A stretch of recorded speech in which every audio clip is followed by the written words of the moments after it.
Welcome to the Commentary Magazine Daily Podcast. I am John Podhoretz, the editor of Commentary Magazine. We are doing one of our undated shows. This week, we are on a break, and so we are trying to give you some entertainment in the form of cultural and historical and other types of observations, bringing our wisdom to bear on the deepest questions of Western society. And now you're bored to death, so I will now introduce my colleagues here. Executive editor Abe Greenwald. Hi, Abe. Hi, John. Senior editor Seth Mandel. Hi, Seth. Hi, John. And Washington commentary columnist Matthew Continetti. Hi, Matt. Hi, John. So we thought today what we would do is recommend or talk some about our favorite historical sites. Now, it's not just in America; it can be anywhere in the world, and it doesn't really need to be limited to one per panelist, since it's very hard to boil the world down to one favorite historical site. But nonetheless, I thought maybe this was something that could help people if you're thinking of planning a vacation or you're going on vacation somewhere that sounds familiar to what we're talking about, and we have something to suggest to you. We will be doing so. So, Seth Mandel, I thought maybe I would ask you to kick us off here. Sure. So I actually will combine Jewish history with just sort of general history, and talk about what you can find in Barcelona. And especially the one that sticks out the most to me, and I think to a lot of people, is the ancient mikveh, the ritual bath, is underneath a cafe. I think it's called the Kylum Cafe in Barcelona. And when we were there, we had a friend with us who a Catholic whose family is from Barcelona, and he sort of acted as our unofficial tour guide. And he said, today we're going to go to the mikveh. We're going to see it. And when we got there, we went in the cafe and we sat down. We had a cup of coffee. And I'm thinking the whole time, like, this is like pre-mikveh activities or something, whatever. And at some point I said to him, Billy, where's the mikveh? And he said, oh, well, you're kind of sitting in it. And then it's really underneath that, though. But life sort of goes on, above and around all this history in Barcelona, not just Jewish history, but history in general. It's kind of a remarkable city in that way. But the Jewish history, in part, for unhappy reasons, right? Which is there wasn't a ton of respect given to Jewish ruins and things left behind. They sort of just got incorporated into the city. I mean, there are more morbid examples of this, like, Jewish headstones have been incorporated into the building of buildings in some of the cities. You can see, like, you look at a foundation and you see Hebrew letters and stuff like that. But the overall effect is that there is, like, this Jewish history kind of, like ghosts kind of floating through the city. And because there's so much of this sort of Gothic architecture and just the whole mood of Barcelona, it really it allows you to kind of step back in time. What we all love about Israel so much is that you can go there and feel like you're stepping back, into this. Well, Barcelona has this kind of, step through a portal, but it is combined with modern life. And so there are places in the Kylum Cafe you can sit, and arch your neck and see through grates into the ancient mikveh, while you're having a cup of coffee. And, I think a lot of people also, I should also mention the great synagogue, which is another famous Jewish landmark, but recent. I mean, in the last, 2 decades, right, at the most. That was, they found in Barcelona. Essentially, they went looking for Jewish artifacts, and they found one of these buildings that was facing east when everything else on the street was facing like northwest or something. And that, the light bulb went off in their head, and they said, maybe this is it. And they went in, and eventually they did figure out that this was a synagogue, and one of the oldest. And it's just kind of it's a room. We should Nobody really. explain. We should stop and explain that it is the sort of the mandate kind of Jewish tradition that the holy buildings or synagogue, whatever, wherever you pray, you are to face east toward Jerusalem, Right. and so therefore this is a thing where uh, you can locate a Jewish building often, or a Jewish building that was used for prayer in places when they are off kilter, Right. because nobody would have them facing otherwise. Right. And it can be difficult in these old cities because, in these old cities, everything is sort of mushed together. It's not like there's it's not like you walk down a road and there's like just standalone houses and this house has its back to the street or something like that. There's something very interesting about the way everything is just so integrated in these old places, and Barcelona is very much of that. So I felt like walking around Barcelona, you could discover things like you were walking around this historical slash archaeological site, and even the great synagogue itself is like everything else, just a nondescript door in an alleyway, and every wall's made of stone, cobblestone street, etc. And you go in, and it's kind of a low ceilinged room that's not, it's great synagogue evinces a picture that it's not. But the point is that behind these nondescript doors you can find real treasures. So those two are the ones, and that really kind of hooked me on Barcelona as kind of a large historical site in its own right, but maybe an unexpected one from a Jewish perspective if we have Jewish travelers or people heading out there. It's a beautiful city, but this kind of makes it feel like a giant historical site.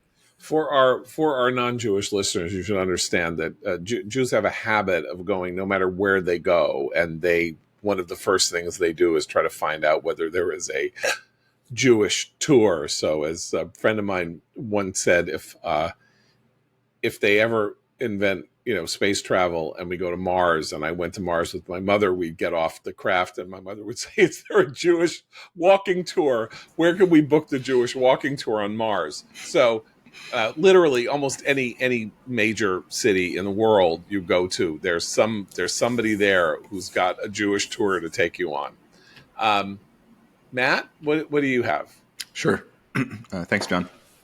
I have two places where I've felt the closest to history, and they are both tied to the American Civil War. The first is Fort Sumter, which you can visit by taking a ferry from Charleston in South Carolina. And, of course, Fort Sumter was where the Confederates shelled in 1861, shortly after Lincoln's inauguration. And the resupply of Fort Sumter led to the beginning of the Civil War, so the opening of the Civil War. It's a beautiful ferry ride. And then you arrive, and the interesting thing about Fort Sumter, unlike a lot of battlefields, is it's very comprehensible. I mean, it's small. You can walk around it very easily. And I had a very good tour guide when I was there. It's a national park.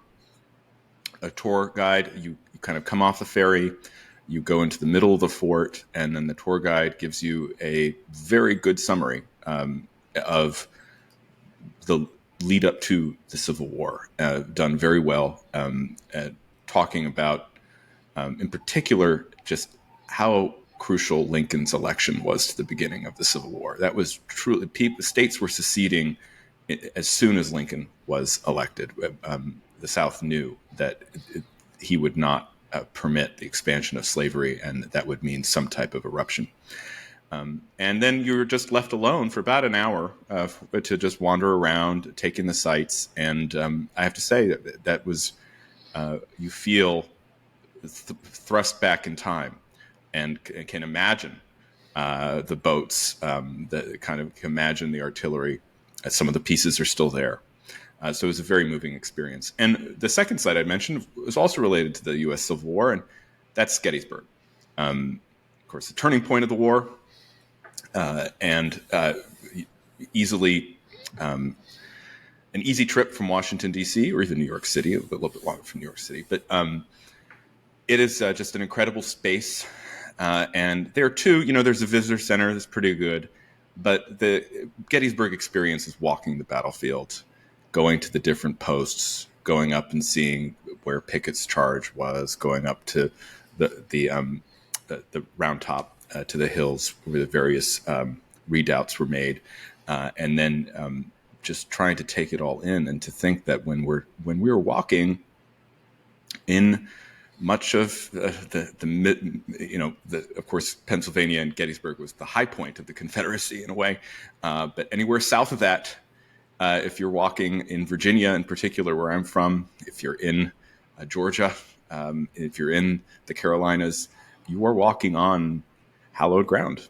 This is where we fought a civil war, where hundreds of thousands of Americans died, and where the stain of slavery was finally erased. And so both of those experiences have been very moving for me. And the irony is I'm not really a Civil War buff, but as I was contemplating this question, I realized actually maybe I should be, because those are the two historic sites that have meant the most to me. I had a similar experience 40 years ago now, probably, going to the battlefield of Antietam, which is an hour from. Yeah, I've never been to Antietam. Maybe that should be next on my list. Well, so, Antietam was a battle that ended essentially in a kind of stalemate. I mean, the bloodiest battle, I think, of the Civil War. It was the bloodiest battle of the Civil War. I think 22,000 casualties in 3 days. And I mention this because, you're in this empty, placid space, right? It's acres and acres of park, right? And the most notorious site at Antietam is called Bloody Lane. It was essentially a kind of sunken trench, and you can go in it. And in this trench, in the space of 12 hours, 5,000 people killed each other. And so, at a moment when can be very hard to have that understanding of what a war, particularly what an eerie feeling, right? So I'm standing there, and I did have this moment of what it must have been like when 5,000 people were crowded into this. I don't know what it is. It's not even like the width of a street, really. Maybe a little narrower. Basically, they have bayonets, and they are just slaughtering each other, and the horror of it, and the horror of what this war was, and what it was doing to these brothers, these people. So it was a kind of transformational moment for me, and because of the physical quality of being in the trench, and then being able to sort of have some feeling. I don't even think if you made a movie of it, it would look like a zombie. It would look like World War Z or something, because you would have to. You couldn't even capture the incarnating horror of it, and battlefields at their best. There may be this one or other moment when you suddenly feel transported, and you have some sense of what it must have been like if you're on Little Round Top, like to know that they're coming up at you, or like that. So battlefield. So highly recommend. But Gettysburg is the Gettysburg is of course greatest, the greatest. But Fort Sumter, if you have the opportunity, if you're in Charleston, definitely get on that ferry. It's just an afternoon, and I think you'll have a similar experience as I did. I had the experience 2 years ago, and this is sometimes the most wonderful way of having a moment of like historical discovery. Went to a birthday party for somebody in suburban Boston, and we were staying at something called a nice inn outside Boston called the Lexington Inn. And we went for a walk in the morning, and it turned out that we were near Lexington Common, which was the place where the American Revolutionary War began. 250 years ago. Where the first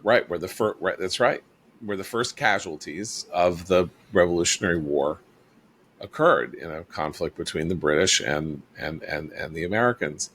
And it was 2 blocks from this hotel. So my wife and I go walk to, and you can't believe how small it is. I mean, it's like going to a village green in any village in New England, and basically, they sort of pinpoint the places at which 30 people, I think, were killed. 30 Americans were killed, and people are literally coming out of their houses across the street from the green to fight, and then maybe getting shot or bayoneted or something, like on the front steps of their own houses.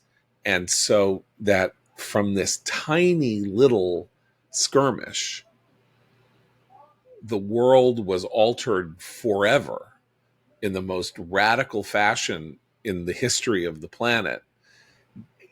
That also brings home history to you in a very strange way. This sort of intimate little, it's like this is how we came to be. And the answer is, yeah, it's worth knowing that from tiny little seedlings, great oaks can grow. So when I was a local newspaper reporter earlier in my career, the first big scoop I ever had was they were trying to renew a train line, a passenger train line from south through North Jersey, which they used to have. If you go around New Jersey, you see old tracks that just aren't used anymore, and they had settled on a specific route and a place.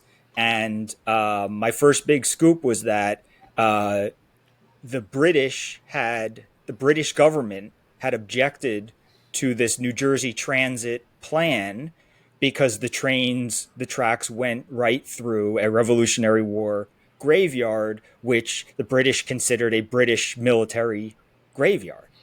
And that was, it was like, whatever, that sort of thing was under your feet yeah. in New Jersey, all over the place. But that was like and by the way, that train line has never happened. So no trains. In the 1980s, there was this huge controversy in the DC area, 80s and early 90s, when Disney announced that it was going to build this sort of Americana version of Disneyland or Disney World near Manassas, adjacent. I mean, like 5 miles from the Manassas battlefield, which is of course where the Civil War began. The first real battle. The first real battle of the Civil War. And and I remember, being a sort of a someone who believed in economic progress and thought that NIMBYism was terrible and all of this, that these people were crazy. There was a huge protests at the idea of building this site adjacent to Manassas. And there was a lot of the ordinary stuff about how it was going to cause a lot of traffic, but it was also like that there was something sacrilegious about putting this, there would be like Civil War rides or whatever, adjacent to Manassas. And now from a perspective like 35 years on, I understand it much, much better. Disney eventually sort of like gave up and said, well, we're not we have no interest in, building anything controversial. That's the last thing we want to be involved in. I don't know how I feel about this now. It did seem a little crazy that you couldn't like build, this something would have been an incredible economic benefit for the county and for the area and for the people who very different there. Virginia, at 1990, 1990 is closer to kind of the old Virginia. That hasn't, Northern Virginia in particular hadn't quite transformed itself in the way that it has today. But there was this weird mix of preservationism, kind of a liberal, mushy, don't build. It's interesting. It's a not often remembered fight, but I've recently came across a commentary about it, and it was fun to relive. Probably for the best that Disney opened the park. Of course, now they're just building solar farms near Civil War battlefields, and no one raises any objections except the local residents who don't want to be baked by the heat that comes from the solar farms. So they could have had. They could have had Mickey. They could have had Cinderella's Castle. Yeah, they could have had Cinderella's Castle. Frontierland Mickey. Yeah. Abe. My pick has more to do with the Revolutionary War, and it's in New York, and it has to do with some other things too. And I'm talking about Francis Tavern. Very interesting place. Sort of nothing else like it. FRAUNCES Tavern, and it's in the financial district. It's built originally, I think, like in the late 17th century by a New York mayor, Van Cortlandt, and then changed hands through family, and was eventually sold. And it was a mansion, and it was eventually sold as to someone who turned it into a tavern in the early 18th century. And this is where the Sons of Liberty would meet in secret, and it became a pivotal place for George Washington during the Revolutionary War. It was his headquarters for a while. It's where he gave his farewell to the soldiers after the war, and it's also where some peace negotiations were conducted with the British, and it's where the very early federal offices of the Department of Finance, and Foreign Affairs, and War, the early Republic, were housed, and they've preserved or recreated some of that. So now it is both a museum and still a very functioning tavern. So you go and you can see those early offices. You can see a ton of Washington memorabilia. There's and they also have set up there are rooms of what the tavern looked like way back when. And they claim to have a one of George Washington's teeth. It's in a glass case. You can look at it, a lock of his hair. And they also have other installations. So some of them changed. Like when I was there was one about Washington portrayed in popular culture. There's one about alternate proposals for an early American flag, and so on. And like I said, it's also very much a functioning tavern. It has like 4 different dining rooms and bars, and you got to make a reservation because it gets pretty crowded. But it's fun. It's a lot of fun, and it's a viable museum as well. So my choice, I'm going to pick 2 ancient sites, which are unconnected except for the astonishing the fact of their astonishing uncovering 2 centuries apart. The first, which I visited last December, is Pompei. If you are in Italy and you can figure out how to spend a day at Pompei, it is more than you expect. It is more stunning and astonishing than you would think.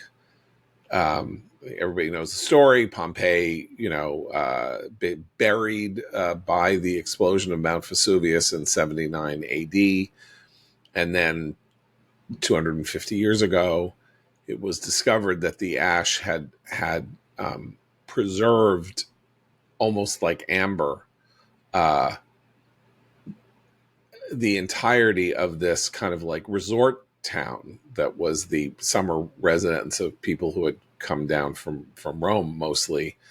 And over the last 200 years, and with great care, and they're still doing it, they have uncovered this entire ancient city, houses, brothels, the entire street pattern, city pattern, and intact buildings. The only thing that is not intact are the roofs, and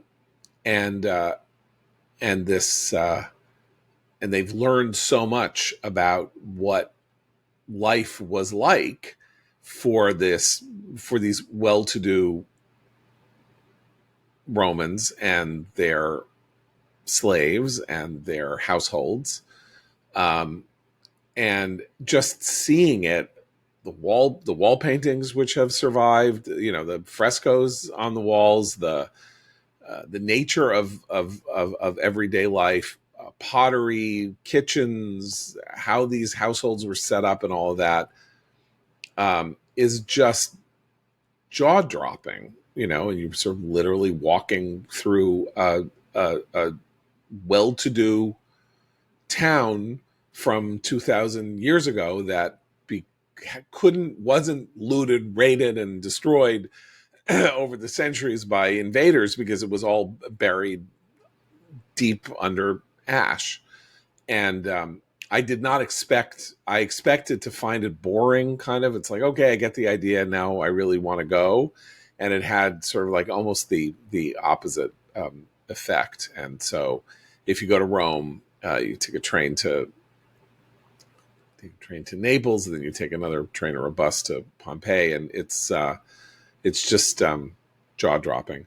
And the other is, and Seth wrote about this in the June commentary, is the city of David, Ir David, in East Jerusalem.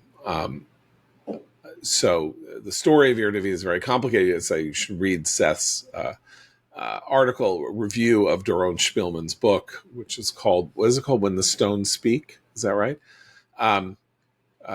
Ir David, people thought that Jerusalem was the city of David as described in the Bible, and it was not.